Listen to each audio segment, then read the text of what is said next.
the primary focus of this program and this webinar series has been about bringing you hard-hitting, valuable, high-priority information that addresses the needs and concerns that you all individually have as originators, and how to help you guys get to your to create maximum acceleration and maximum performance in the growth of your business. And that's really what this whole project's been about. So we're excited to continue the series.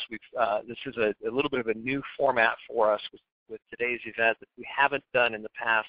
Today our focus topic is really on the mindset of success. What do we do to stay positive in the challenging environment and in the most volatile of states? And so what all of the coaches have to share with you today is some great ideas, tips, strategies, and ideas that we feel are really going to help you with all the stuff that Brad introduced you to just at the beginning of the call.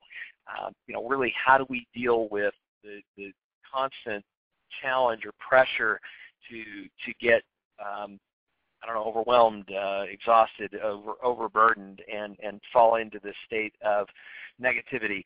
And I've begun to call this kind of the atomic state, the principle of the fact that at the end of the day, we're all made up of these microscopic atoms, right? And the atoms are in a constant state of motion. And as a result, we are in a constant state of motion. We're always moving in one direction or another. So the question is, are you moving in a positive direction, or are you moving in a negative direction? And if you find yourself moving in a negative direction from an attitude standpoint, how do you snap out of it and get back on track? And then once you do get back moving in a positive direction, how do you sustain that mindset of success, that positive mindset that has so much of an impact on everything we do? At the end of the day, it really affects everything that we talk about or think about. I mean, I don't know, as all of the coaches would probably agree that it's amazing how easy it is to tell the state of mind of a client when we jump on the phone. Within the first 3 to 5 words they say, I know a lot about where their mindset is, whether they're in an irritated, frustrated, aggravated, annoyed, depressed, despondent. If there's any level of negativity in their mindset, I hear it in their voice within a matter of seconds of them getting into a session. On the other hand, when they're in a great mood and things are going well and they're very positive, I hear that as well. And it's that unintended consequence of, we all have studied, you guys have heard about all the time, that the words we say are only 7% of the message we communicate, and therefore there is a constant need to be thinking about the tone, the intonation, the style, the approach, the volume level, the timbre of our sound, and all of those other physiological mechanics. That's why one of my first jobs as a telemarketing manager was working with telemarketers on the phones to get them smiling when they were on the phone, because that energy and positivity of just smiling at yourself or making a funny joke and laughing would completely change the dynamic of your calls. And so it's all of those minute little things that it's the subtle things that we can't mechanically fix. If our attitude is wrong, it doesn't matter how much level of mechanical adjustments take place, the attitude's going to undermine everything you're trying to do. So what we're hoping to share with you today is a couple of clear case study examples of some ideas and some challenging situations or some mindsets that originators are likely to find themselves in, and some tactical ways to help you get out of them. Because at the end of the day, life is about balance, right? It's all about ebb and flow. We often talk about this as the yellow Honda effect. It's that part of our brain that brings to our attention what we're already focused on.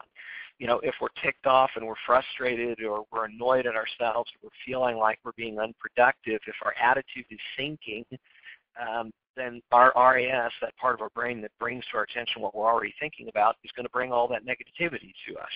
On the other side of the coin, though, the one thing you have to remember is that part of our brain is a mechanical process. It responds to what we tell it to respond to. So if we start looking for the opportunities and the things that are going well and the progress that we're making, then we have the opportunity to purposefully shift our mindset to the positive, and our mind will start bringing to our attention all of the positive things.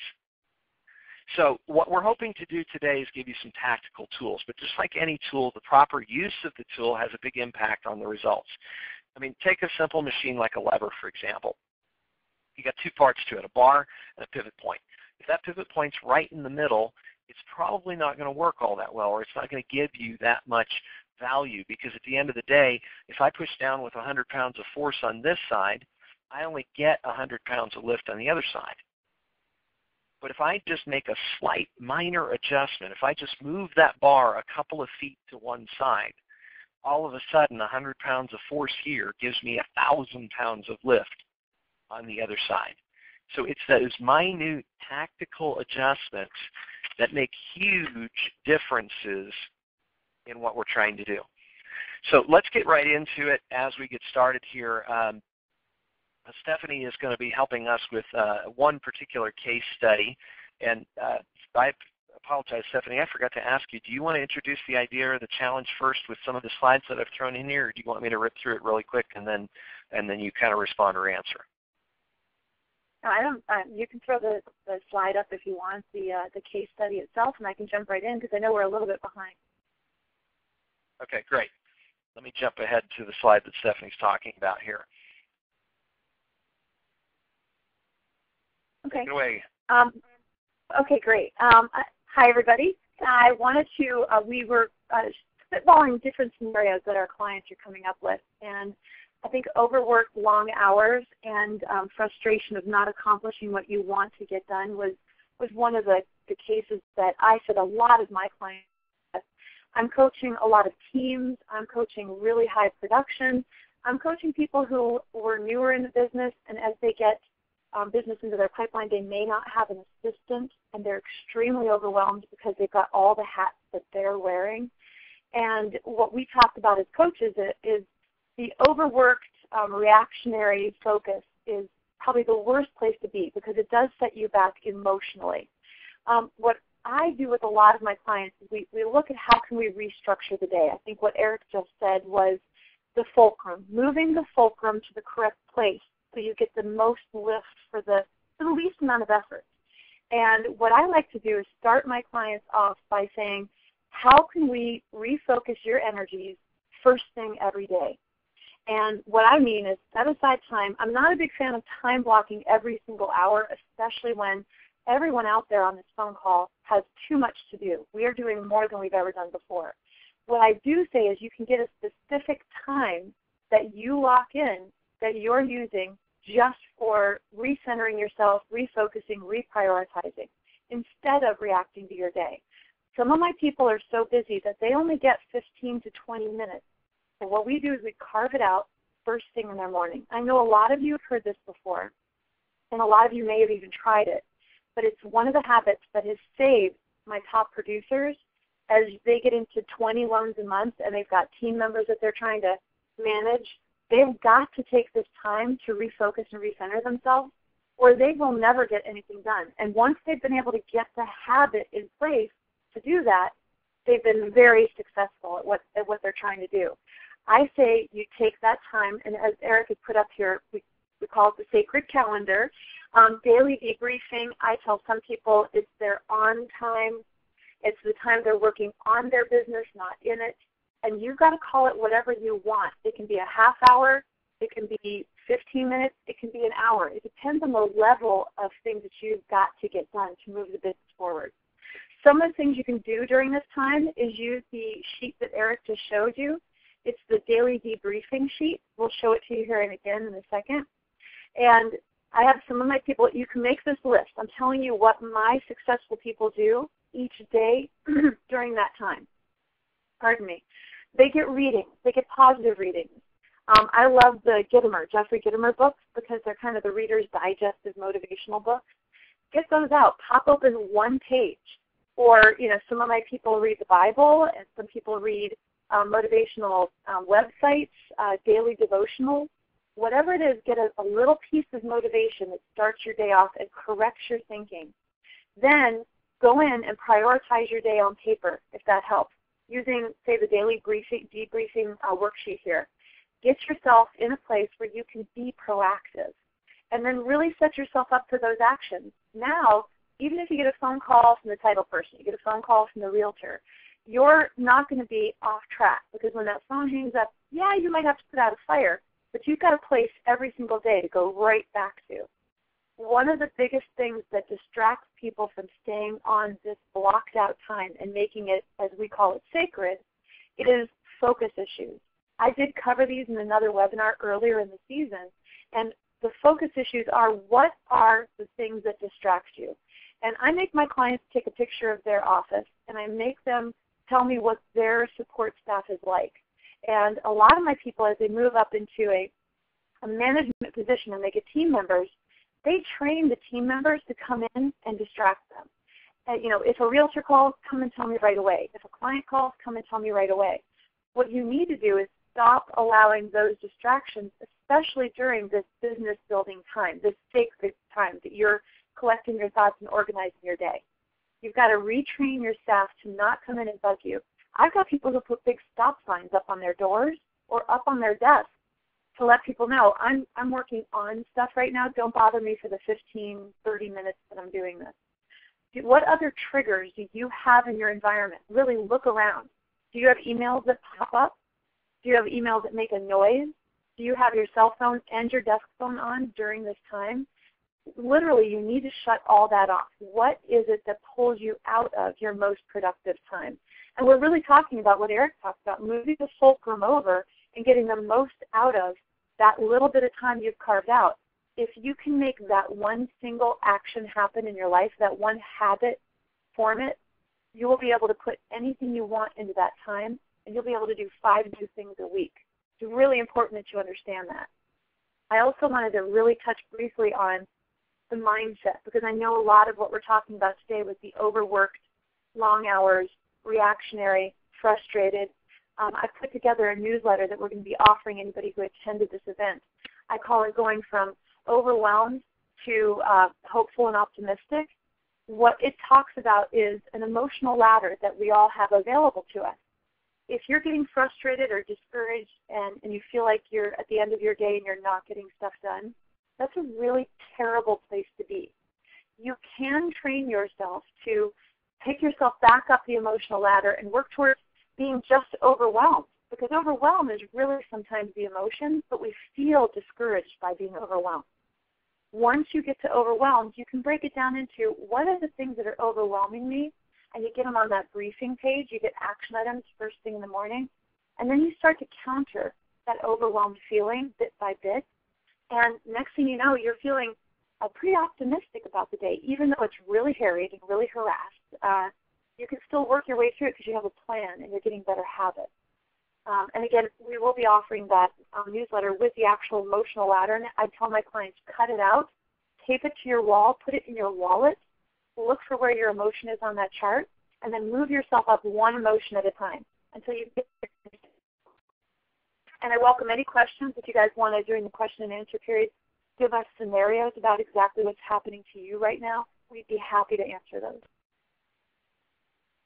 Awesome, Stephanie. Well, guys, one of the things that really spoke to me in this is this overwhelmed optimistic concept. The whole idea of this is give yourself something that you set yourself up for success instead of being in the frustrated, overwhelmed, and overreactive state. Because at the end of the day, if you give yourself some acknowledgement or accomplishment for, it's like if you started with 10 things to do and got 5 done, how do you feel? If you're judging yourself by the 10, versus if you start with 3 and get 4 done, how do you feel? The whole idea is starting your day with a couple of accomplishments that are high priority, giving yourself the ability to get those things done, and then the encouragement and motivation and the positive energy that's created as a result of that helps you take it that much further. By the way, Brad, Earl, feel free to jump in here if you got any before we move on to the next one. With helping people deal with just the negativity and frustration, and it's funny how much time management and attitude management really go hand in hand here, which is one of the reasons I was really excited Stephanie presented this case as our first one to dig into.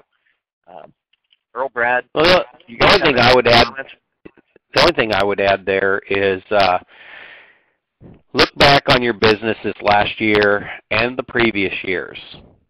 Do you like being in that reactive mode?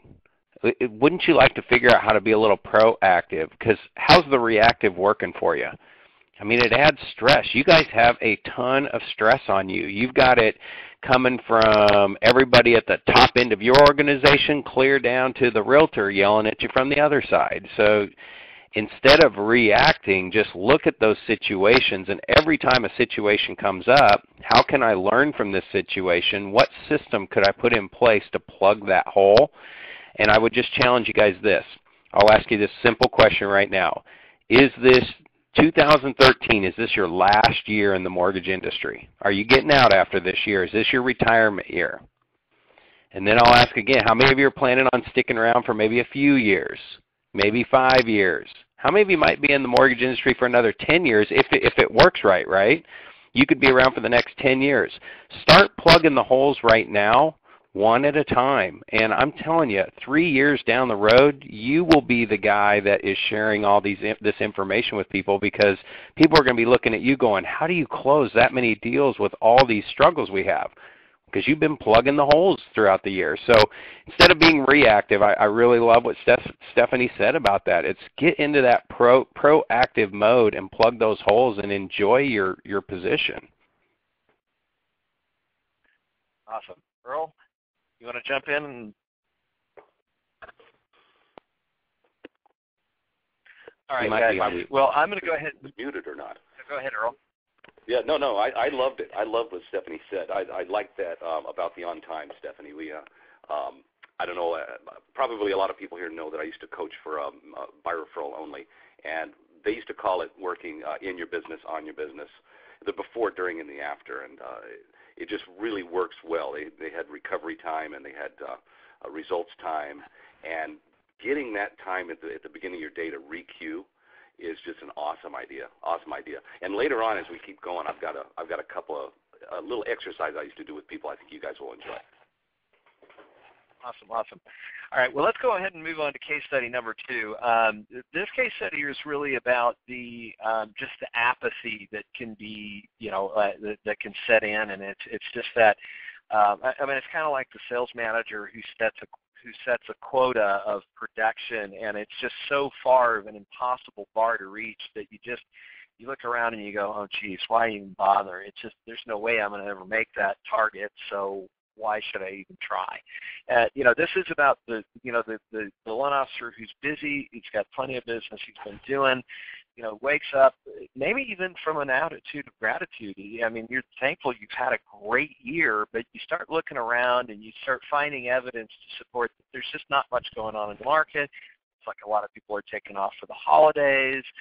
There's just not much going on right now, so it's just really not a great time to produce. And so I'm just going to kind of settle back and kind of enjoy the ride throughout the rest of the year. I'm going to start planning on January. And then that is very easy then to, like I said, we're constantly in motion. We're moving positive or negative. It's very easy to downward spiral into that sort of apathy, that why bother, I don't need to worry about it kind of thing. And then even from there is just ending the day-to-day, ends the day feeling like you really didn't accomplish anything, and then you start beating yourself up about that because you basically spent the whole day planning to plan. And so Brad's going to jump in, and he had some suggestions, ideas, and guidance on how to try and combat that particular issue. Yeah, here's just what I've kind of noticed with myself. First of all, I can really speak from experience on my own business as a real estate agent that sells 100 properties a year. I know you guys process a lot more contracts than most realtors or loan apps and stuff, so I know where you're coming from when there's a lot of stuff going on. And when we were kind of talking about this, it just kind of hit me that, it's November and December. There's a couple things that can be happening out there. It's not even so much have I hit that goal or I can't hit that goal. Actually, let me go the other way, because as I talk to realtors around the country and loan officers around the country, there are a lot of markets that have gotten busy. I mean, we're all saying the market's great, and there's this little, I don't know what you want to call it, this little tidal wave of just pent-up business that hasn't been happening for the last 5-6 years.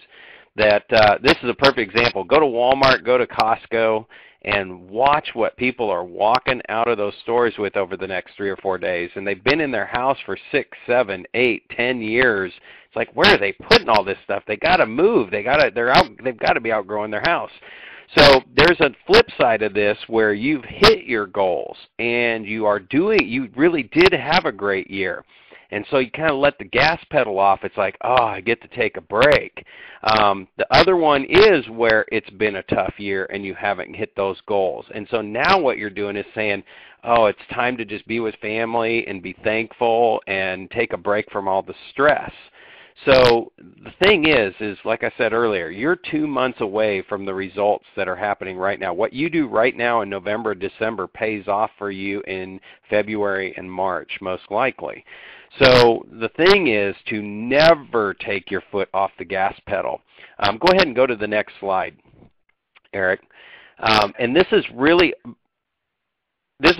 about running your business like a business. Think about a salesperson, whether that's somebody in one of the malls around Christmas time, or it's a car dealer, or it's some of us, okay? A salesperson looks forward. They're watching the clock. It's like, when can I get out of here? It's like the quotas are all over me. There's stress. It's like I want to get off work so bad. And so many of us come in running our business like a sales job. Guys, you are business owners. You want to build a business that happens whether you're there or not. And to start, again, you have plenty of time to do it. A year or two, if you make this your goal to really get some systems in place and start being proactive versus reactive, you can have an incredible business to retire on. So it really is about thinking bigger goals and bigger models. Remember, you're not reporting to anyone but yourself for the most part. You may have some quotas at your bank or whatever, or you might be working for a top loan officer on a team, whatever it might be. But here's the thing I'll challenge you on. Every one of us are building our own business within whatever business we're in. I'm building a real estate business inside the Keller Williams business. But Keller Williams doesn't have anything to do with my business, whether I'm going to be successful or not. So really start running and thinking like a business owner. You want to go generate leads. Be proactive about your business coming in. Reactive is what we call lead receiving. You don't want to receive leads. You want to go generate leads. And then the last thing I'll tell you on this slide here is just to really focus on some stable business foundational models. They are boring. They seem boring. You know, we get into this creative stuff, or we want to be this super successful, first to do this, first to do that. Oh, maybe that's just me. I'm a real estate agent. You guys, typical off the chart. If you know the disc profiles, I'm that guy. But I like to be creative and first and all that stuff, when really I got to pull back and build a stable foundation for my business. And that is, I call it, well, I don't call it this. John Maxwell refers to it as the law of 5. And I mentioned this in one of our previous webinars, where the law of 5 is, if you want to go out and chop down the biggest redwood tree you can find, you take 5 swings at it a day. Every day until it falls, it will fall. Or you could just go out there one day and just start whacking away on it as long as you can until you're tired. And then you go out there tomorrow and whack and whack and whack again until you're tired. And then you're sore for like a week. So just start taking those 5 little whacks and run your business like a business. Okay, Eric, you can slip to the next one. Here's how you start building those foundational models and starting to run your business like a business. I love this whole slide here, because this is actually what it's all about. This is just the success of your business. I'm going to start with the 80-20 rule first. And you've all heard that 80% of loan officers are doing 20% of the business. 20% of those lucky 20% of the loan officers are doing 80% of the business, because they must have been given a silver spoon, or their company's just handing them loan apps left and right. We all hear that all the time. 80% of the realtors are doing 20% of the business, and 20% are doing 80%. Well, it translates into your income as well. Listen to this. Do you know that 20% of what you did yesterday generated 80% of your income for that day? 20% of what you did all 2012 generated 80% of your income. So open your checkbook up, look at the balance that's in there. Do you like that number? If you don't like that number, you want to double it right now. Now double is 0, still 0, okay? I'm sorry to tell you guys that, but no, I'm just kidding. But if you want to double your income for 2013, all you have to do is do the 20% stuff 40% of your day. And this is such, I mean, I talk to myself like this. This is how I talk to myself. It's like, Brad, come on, you just got to do 20%, 40% of your day. That's not even half your day. Come on, you can do it. This stuff's proven, it works. So that 20% for you guys is, we have in the real estate industry, in the Millionaire Real Estate Agent book, if you've seen this, Gary Keller talks about the 3 L's of real estate: leads, listings, leverage. Here's what it is for loan officers. It is leads, loan apps, and leverage. Now, leads is getting more leads. Your day needs to be focused 40% of your day on getting more leads, or sitting down and doing loan apps. Now, when you find yourself overwhelmed and you're getting back into that reactive mode that Stephanie was talking about and really trying to get that calendar under control, what you want to do is set up systems or plug the holes on everything that causes stress in your business. Come up with a faster way to do it. And here's the biggest trick. Make sure that when you create a system that frees up your time just a little bit each day, that you replace that that newfound time with more leads and more loan apps. Don't replace it with more busy work. Get that 20% up to 40% of your day. Take it up to 60% of your day, and you'll triple your income. And then the last thing is just about mind share positioning. And if you were on last week's webinar, I think it was last week I did that webinar, where we really talked about buying the brain cells, and that's just a consistent, persistent model to follow.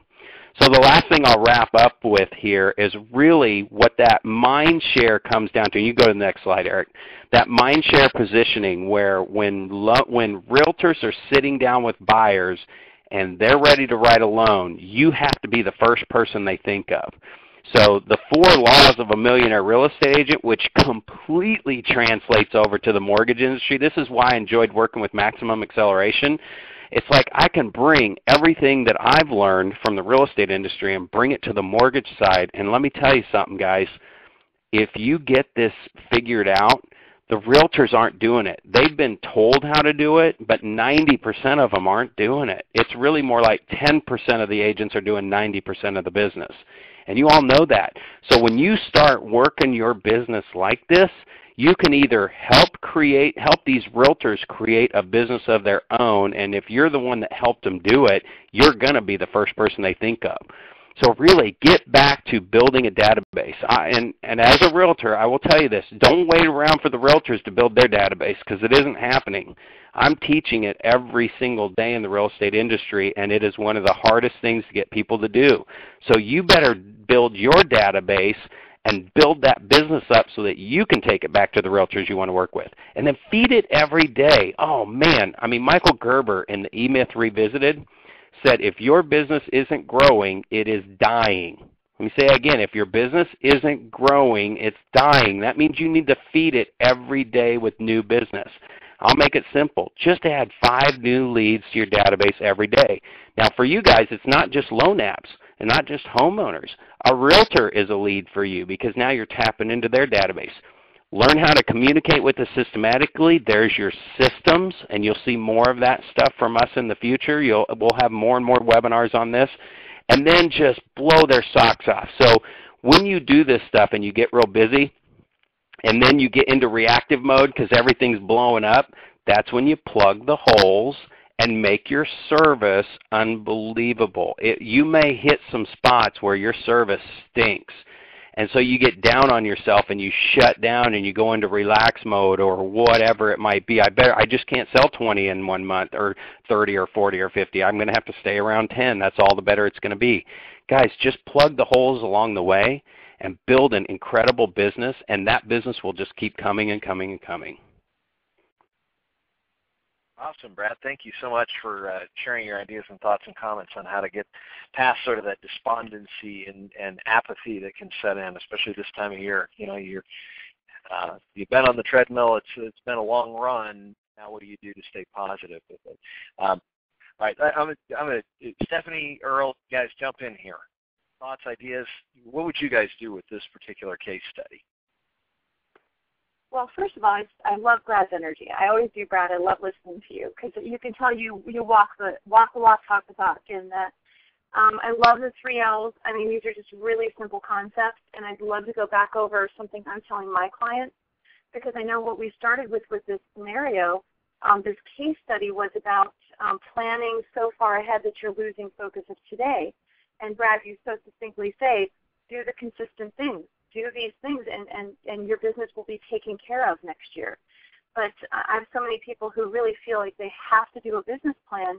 And my point to them is you don't need to do some kind of thesis paper.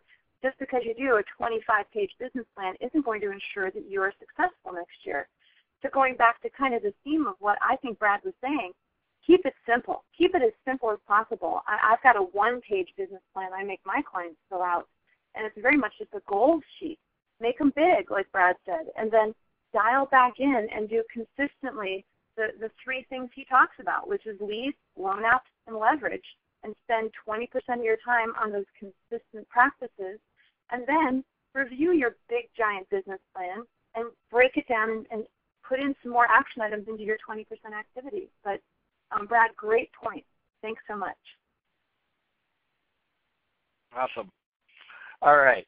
Earl, unless you've got anything to add with that particular case, I'm going to say let's go ahead and move on to case study number 3, which is kind of the one that you and I were talking about yesterday morning, Earl. It's the case study number 3 is about the client who wants to do more, wants to help more people, but finds themselves just beating themselves up for not doing what they should, and then they get irritated or annoyed or they're afraid. It's kind of the classic call reluctance case study.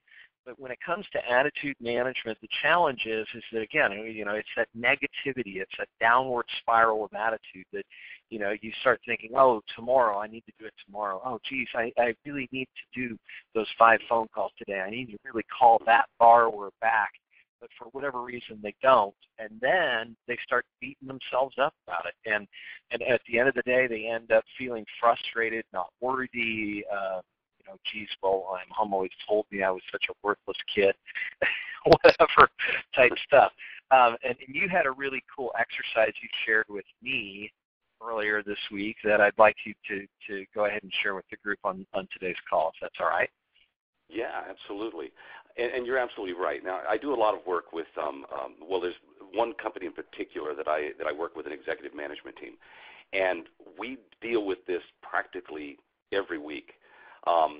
And I've kind of found this new little niche, I think, where I say that I gauge the emotional intelligence of the company. And all the leaders there know that if there is something that's truly bothering somebody, it's going to affect their job. So if there's something that's truly bothering you in what you do, and I don't care if it's a life situation or if it's a business situation, it will affect your job. You will take it to work. And so one of the very first exercises that I did with these folks was I asked them, basically, what are you afraid of? What are your fears? And so on one side of the paper, if everybody wants to follow along and do this, I think you'll get some really valuable insight out of this. But if you will just simply take out a clean sheet of paper and draw a line right down the middle of it. And then on the left-hand side, I want you to list your fears. What is it that you're afraid of? And as you're doing that, if a couple of you could just type in on the chat box a couple of those fears, because these fears are what kind of get in the way. These fears are things that maybe it's something that happened to us in the past, and so we feel like we're reliving something. These fears could be coming just from possibilities. It could be something that could happen down the road. But it usually we build on these types of fears. So just throw some of your fears in that chat box, and let's talk about a couple of them. Once you've listed a number of these fears, a number of these things that you've put down on your piece of paper, then I want you to go to the opposite side of the piece of paper, across from each one of those fears, and I want you to write down what is the exact opposite of that fear. Okay, let's say that one of your fears is I'm not spending enough time with my realtors and I'm afraid of losing them. Maybe that's one of your fears. Okay, so the exact opposite of that on the other side would be I am spending more time with my realtors and I'm gaining more realtors.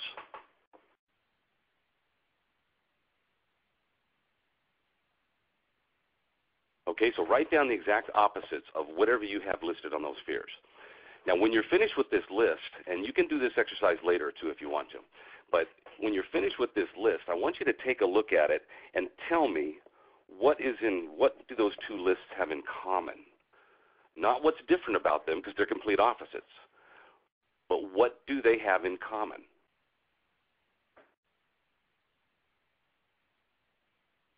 I'll give you the answer. Here's the one thing they have in common. They are both possibilities. Neither list is real. What we continually do is we'll take past experiences, we'll take past fears, and we'll create a present out of that past fear. Or we could simply look at the possibilities on the other side of that fear, and we could create a present out of that. So what we're doing is we're living our present day right now in our past, which is not real. So if we're going to choose one or the other, which would you rather build on? Would you rather build your day on the past possibilities of things going wrong, or would you rather build your day on the possibilities of the things that could go right? Now, when you're talking about an attitude adjustment, this sat me down. When I first looked at this, I wrote down those fears, and I put them down on a piece of paper.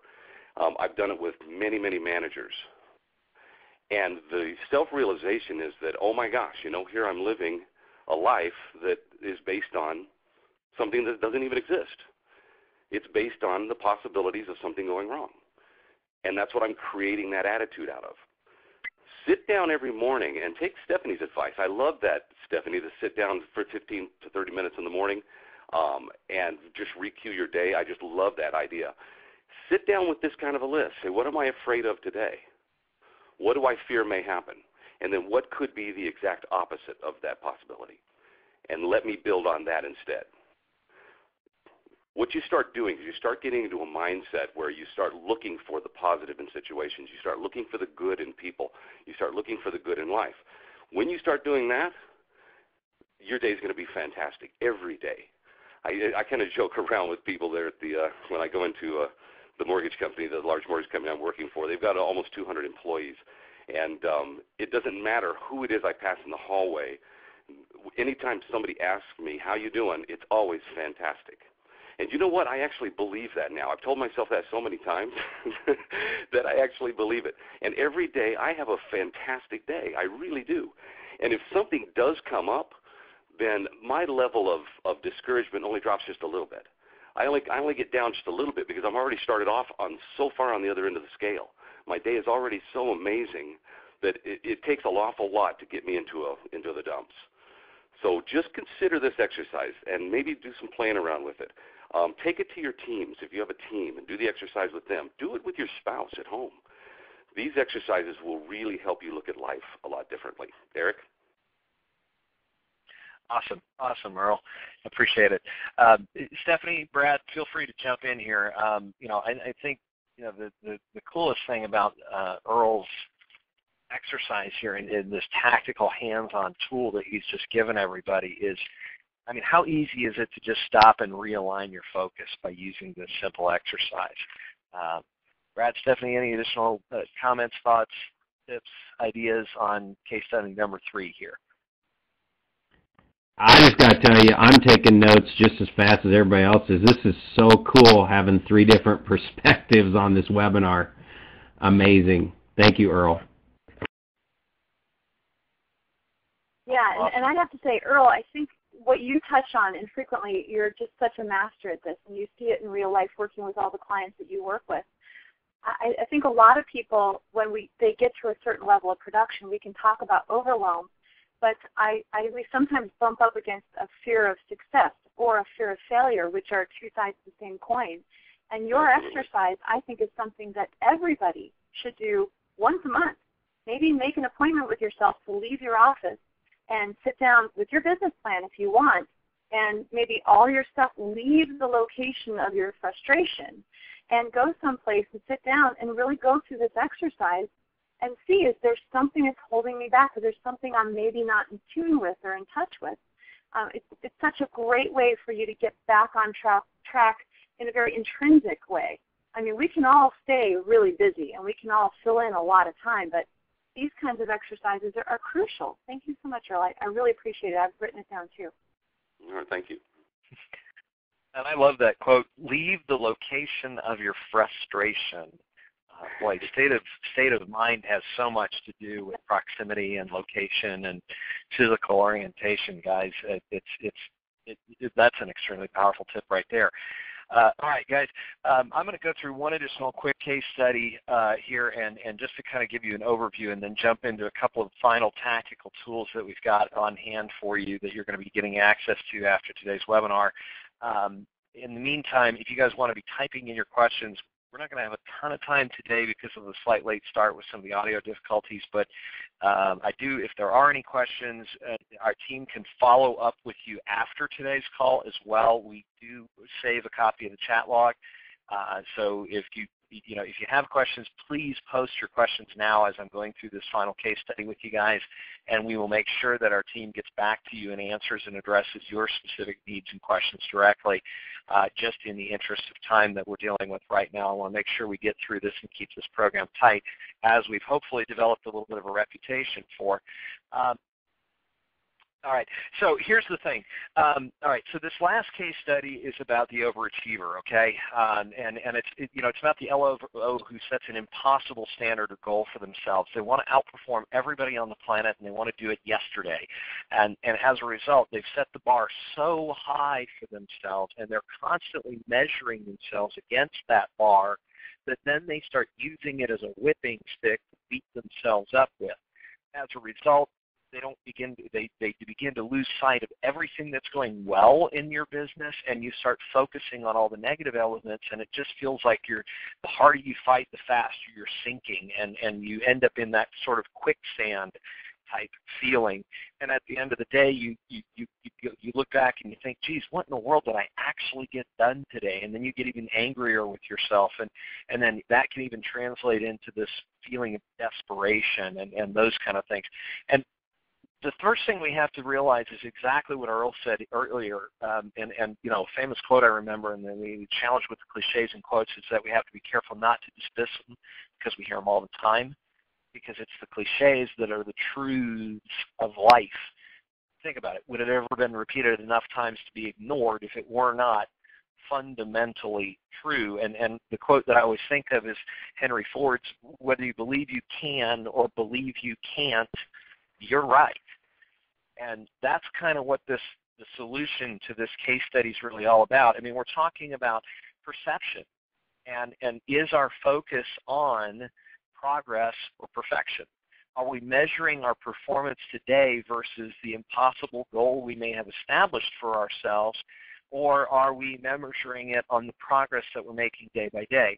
The challenge is if we're focused on the gap between where we are and where we want to be, then it's very easy to fall into this state of depression or despondency, because it's like chasing the horizon. I mean, if you look at the picture on the screen for just a second, I mean, there's no physical line that you could ever catch where the sky actually meets the earth. It does not exist. So I don't care how fast your car is or how fast of a runner you are, you'll never catch it because it constantly moves forward ahead of you. So you could choose to be focused on the gap between where you are and the goal that you set for yourself. Now, does that mean lower your standards and set your bar lower? Absolutely not. What you do have to realize, though, is that it's important to set challenging goals so you have a target to strive towards, but you also want to measure your progress towards that goal based on your performance today over yesterday, this week over last week, this year over last year. And that's one of the final pieces of the tips, ideas, and strategies that we have for you. Is at the bottom of that sheet that Stephanie showed you earlier, you notice that there was a daily, the bottom half of that worksheet is a daily debriefing. So one of the things that I do with my clients, and that all of the other coaches do as well, is encourage you to keep a progress journal or to use something like the daily worksheets. By the way, this is just a tool to teach you a skill. Once the habit's created, there's better tools out there than this worksheet. This is just a template that gives you the instructions that you could follow. It's the checklist that gets you from point A to point B, and that's kind of why we use tools like this. But at the end of the day, if you took a few minutes to just sit down and answer the question, what went well today? And then as you've confirmed and celebrated that progress and that achievement, to then look at, okay, where can we improve for tomorrow? where are our opportunities for growth? Okay. From there, what am I going to do differently the next time I come to the same situation, or tomorrow, what is my focus shifting towards in the next level of growth and production? So those are some of the tools that we're going to give with you. Just a couple of quick tips that you're going to be able to that you'll be receiving in attached along with the follow-up email that you'll get. All of you that registered for today's program will get is we're going to send you some quick tips and guidance along with Stephanie's article From Overwhelm to Optimism, which is a great article that gives you a lot of tactical strategies for how to measure yourself against that emotional ladder and improve one step at a time. Some of the stuff that you've seen on the screen, and these mindsets of success and quick daily action items for attitude management, the daily briefings, that stuff will all be available to you. If you'd like more specific guidance on how to make this work, or if one of these coaches really spoke to you today, Stephanie, Brad, or Earl, and you really would like to go deeper on some of the strategies that they talked about, get some point-by-point guidance on how to make it work in your life, feel free to reach out to us for a strategy session. There's no cost or obligation. It's just the simplest and easiest way we've found to help you experience the value of coaching.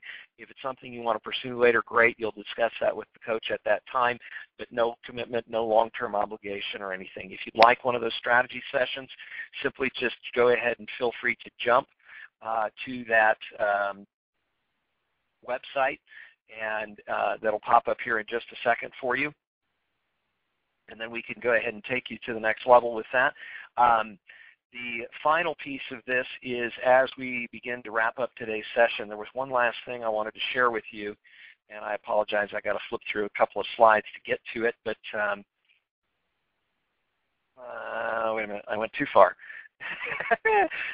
Oh boy, how much fun we're having today, aren't we? Okay, there's the strategy session. Anyway, guys, if you'd like to have one of those strategy sessions, feel free to post your request in the chat box, or simply go ahead and jump to the website that I popped up for you a few seconds ago, mxlcoach.com/strategy, get you set up for that session. All right, so next thing, last thing first. As always, our challenge to you is do something with the information we're giving you. You know, we are giving this to you freely. We've put a lot of time, energy, effort, and resource into these projects in creating this webinar series for you. Our hope and prayer is that you'll actually take something, do something with it, and that it'll have a significant impact on helping you grow your business. So take this simple exercise. What was the one idea? What was the most valuable thing you heard Brad, Stephanie, or Earl share with you today? Take that one strategy, that one tactic. Maybe it's setting up the daily debriefing. Maybe it is doing the what's your fear exercise on a regular basis. Maybe it is Brad's simple plugging the holes concept. What was that one idea that you want implemented in your business? Second thing is, what action do you need to take to get it going in your business on a daily basis? Third is, by when will you have it implemented? Make a commitment to yourself, make a promise, and then get the tools that will help you do this. Be watching for the email that will be coming out towards the end of the day that will give you access to all the resources that our team has talked about today. Other than that, guys, one final encouragement is, I know that it's a holiday week. You're going to be on a short week, but you don't want to miss next week's program. Coach Stephanie's going to be sharing with us staffing for accelerated growth next Tuesday, same time, same bat station, same bat channel, whatever that old cartoon or whatever. Anyway, guys, Stephanie's got a great program for you on staffing for accelerated growth. When you just physically stretch yourself to the absolute limit of your capacity, and you're working all the hours you could possibly imagine working, and you've increased your productivity and efficiency to the maximum level, what do? Ultimately, there's only so many hours of the day that you have, and then you have to start thinking about adding additional resources, and that being human resources, team members. So Stephanie's going to share with you some great simple strategies and tips for long-term hiring success, how to find the right people and get them in the right position and getting up and running effectively so that you get the team that you need to be able to support that growth of going from 5 to 10 or 10 to 20 or 20 to whatever level you want to go to in production. We've all of the coaches have worked with clients who are doing in excess of 50 loans a month. And I know to some of you that may seem completely overwhelming and unimaginable, but there is a way to do it. And that's what Stephanie's going to be sharing with you on next week's webinar. So I encourage all of you to come back for next week's webinar and make sure you join us. With that, guys, final comments, Brad, Stephanie, Earl. Why don't we go ahead and Earl, why don't you go ahead and lead us off with any final comments or questions for today's webinar? Oh, I don't really have any additional comments. I think it was just awesome. I love Stephanie's work. She and I have spent a little bit of time together and talked about what she does and how she does it. And she's just an amazing coach. I can't wait for next week's webinar. And Brad, I think, is one of the most amazing presenters I've ever met. He's just awesome with stuff. So I'll tell you what, these guys, you put together a real high quality crew here, Eric. Well, I thank you, Earl. You being one of the anchors of that crew, you keep me sane and anchored and not going nuts all the time on these guys. Excuse me. Anyway, guys, Stephanie, Brad, any final thoughts or comments you want to leave everybody with today? Here's the only thing I would say, guys, is really what Eric said about taking that next item and what are you going to focus on first. Go put it out to the world. Really commit to it. Put it on Facebook. Mention this webinar. We're here to help everybody in this industry. By helping the entire industry, more people will want loan officers involved, not want them out of the deal. So post it, spread it, tell everybody what they missed out on, and really, truly just focus on the next thing that you can do to get this thing moving forward. Yeah, awesome, and I'll tag on to that. Go ahead and close this out here. Okay, I would tag on to that really quick and say, if you are on this call, you obviously have a need in your business. And whether you call us and get a strategy session or not, it's up to you to make the change. Do the exercise Earl did. If that's all you do, you will get something out of it. Simplify your life. Do the 3 L's like Brad talked about. But choose one thing from this call and do it. We can't be your accountability partner until you talk to us. So find somebody in your life or be your own accountability partner, but make the change because you're obviously on the call because you want to make a change. Just something is better than nothing. Awesome, guys. That's it. Well, with that, Happy Thanksgiving, everybody. Sorry. Awesome. Thanks. I almost forgot. I'm so grateful for you guys that I almost forget to share it often enough. All right, guys, thanks again for a great webinar. Brad, Stephanie, Earl. I'm going to go ahead and hang around for just a few seconds. Anybody who has any additional questions, again, feel free to go ahead and post them in the chat. Thanks again for an awesome program, team. I couldn't be happier with today's program. Just wish I had more time. Anyway, we're going to continue to work on some of the difficulties and challenges we've had with the audio systems over the weeks and everything like that. But anyway, guys, thanks again. For those of you who are still on the call, if you do have any